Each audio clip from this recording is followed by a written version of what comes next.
Let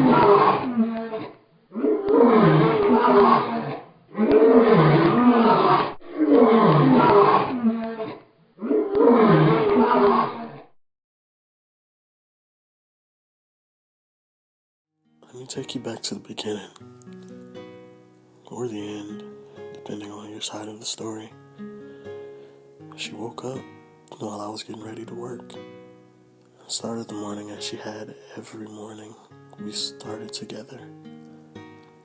A kiss to the forehead, a sleepy smile, and a playful attempt of pulling me back in the bed.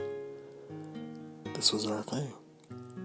The only time in the day where nobody existed but her and I. I caved momentarily before getting out of bed to continue going through the process of starting my day, just as I do every day. I should have stayed. I wish I'd let her win. On the way out of the door, she's extra needy, clinging to me to the last possible second. I'd never experienced this before her. Someone being fully, completely infatuated with you, to the point where they cherish every millisecond they get with you. Somebody absolutely, positively, 100% geeked about being with you. That's the way she loves me, and she wasn't afraid to do so. I wish I had her confidence. I loved her just the same, really I did. I didn't know how to express it. I'd never been one for shows of emotion. Love was a foreign language to me, as long as I could remember. A language that before her, I never really had any intention of learning. But she deserved the same love that she gave, and I knew I owed that to her. I guess I just always thought I'd have time to learn how, rather than making the time to learn how. Obviously, as fate would have it, I'd have no time at all. From there, I jumped in the car like I always did. Took off on my way to work like I always did. Took my usual route like I always did. Nothing out of the ordinary, nothing suspicious, nothing different in any way, just what I always did. It felt like a regular day. It started like a regular day. Until it wasn't.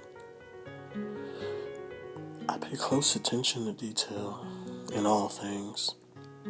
Order and consistency are unmatched and necessary. So much can go wrong if you let your guard down for a single solitary second.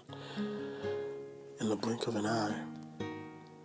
And this time, when the eyes opened again, it was followed by the loudest bang I've ever heard. And then, darkness. Absolute silence and a stillness took over at this point. Almost serene. Calm even. I opened my eyes and I felt no pain. Surrounded by white lights and more of that stillness, I walked around looking for somebody, anybody, to tell me how I got here and how I could get back to my car or just get home. I walked for what seemed like an eternity. The blinding, piercing white light gave way to the silhouette of the person I thought could answer all of my questions. Excuse me, I'm wondering if you could help me. I don't know how long I've been here, but I'm guessing it's been a minute since my accident, since I feel just fine now. So if you could get me to the doctor, I'll just be on my way. I can sign whatever discharge papers you guys need. I just really like to get home now. The look on that man's face left me just as confused as I assumed he was. Okay, well, can you at least point me to a phone so I can call my girl?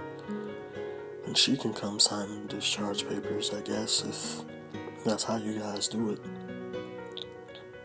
It felt like his voice echoed through my very existence as he asked, "Discharge papers." He started down a long hallway which began to illuminate as I followed closely behind him, stopping abruptly in front of a large window. "In your case, I'm afraid we're a bit too far past that," he said before pointing me toward the window and heading back down the hall. On the other side of this window, the love of my life was crying out in agony, praying to God that this wasn't real. I should have been praying with her, but instead I was staring in confusion at my lifeless body laying on the table in front of her.